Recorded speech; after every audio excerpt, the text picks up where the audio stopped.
Trump के सामने जो मजबूती से खड़ा होगा वही बचेगा, वरना ट्रंप अब दुनिया को रौंद रहे हैं।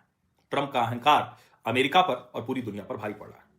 ये तो अगर एक बार कोई भी कानून नहीं चलेगा, सब खत्म हो जाएगा और कहा जाएगा कि कमजोर को कौन पूछता है, तब आप जरा सोचिए दुनिया के क्या हालात होंगे। तब दुनिया के हर हिस्से में एक मजबूत कुछ कमजोर लोगों को दबा रहा होगा, और जब एक मजबूत कुछ कमजोर की बात कर रहे हैं तो वो एक देश होगा और दूसरे सारे देशों को दबा रहा होगा। दुनिया कैसे तहस नहस हो जाएगी जब सेना के बल पर किसी राष्ट्रपति को, प्रधानमंत्री को उठा लिया जाएगा। दुनिया कैसे तहस नहस हो जाएगी जब बांग्लादेश जैसा तख्ता पलट प्लान किया जाएगा और अमेरिका ने जहां जहां जो कुछ किया है, वो जमीन, वो देश, वो इलाके, वो बर्बाद हो गए, लौट कर नहीं आ पाए, रिकवरी उनमें नहीं हुई है। और इसलिए मैं चिता रहा हूं ईरान के लोगों को कि आप अपने डेमोक्रेटिक प्रोसेस पे जाइए। खामेनेई बिल्कुल आपके लिए ठीक नहीं है, लेकिन अमेरिका की साजिश वाला तख्ता पलट भी आपके लिए ठीक नहीं। आप खामेनेई शासन को पलटिए और अपनी डेमोक्रेसी चुनिए, इसके अलावा कोई रास्ता नहीं। कई लोग कहेंगे कि इस्लामिक वर्ल्ड में कहां डेमोक्रेसी होती है, ठीक बात है, लेकिन ईरान ने वो करके दिखाया था, वो करके फिर से दिखा सकते हैं।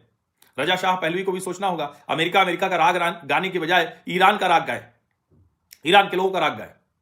दुनिया के जितने कॉन्फ्लिक्ट जोन हैं उसमें से ज्यादातर, अधिकांशता अमेरिका के क्रिएट किए हुए। अमेरिका अभी तक डेमोक्रेसी का कम से कम आवरण तो रखता था, लेकिन अब डोनाल्ड ट्रंप की अगुवाई वाला अमेरिका किसी तरह के आवरण को नहीं बचाना चाहता। सब खुल गया है, सारे पर्दे हटा दिए हैं, सब खुल्लम खुल्ला खेल हो रहा है। और ये जो 66 यूएन और नॉन यूएन एंटिटीज से, इंस्टीट्यूशन से खुद को आउट किया है, इसके बाद तो अमेरिका न किसी जवाबदेही में रहना चाहता है, न किसी को जवाब देना चाहता है। क्या बिना जवाबदेही के दुनिया ठीक हो पाएगी? क्या दुनिया तीसरे विश्व युद्ध की तरफ बढ़ रही? क्या दुनिया को तबाही की तरफ ले जाने का काम ट्रंप कर रहे हैं? क्योंकि अमेरिका सब कुछ अकेले कर लेगा संभव नहीं।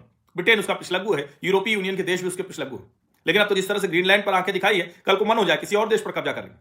क्या सारे लैटिन अमेरिकी और अमेरिकी देशों के लिए, जो अमेरिका के अगल बगल, उन सब के लिए खतरा हो गया है? या अगल बगल क्यों, पूरी दुनिया के लिए खतरा हो गया है? सोचिए जरा, ट्रंप हर तरह की जवाबदेही से भाग रहे हैं। अमेरिका ने उपभोगवादी समाज जो तैयार किया, आज दुनिया उसका जवाब मांग रही है, इसीलिए वो इस सब से भाग रहे हैं।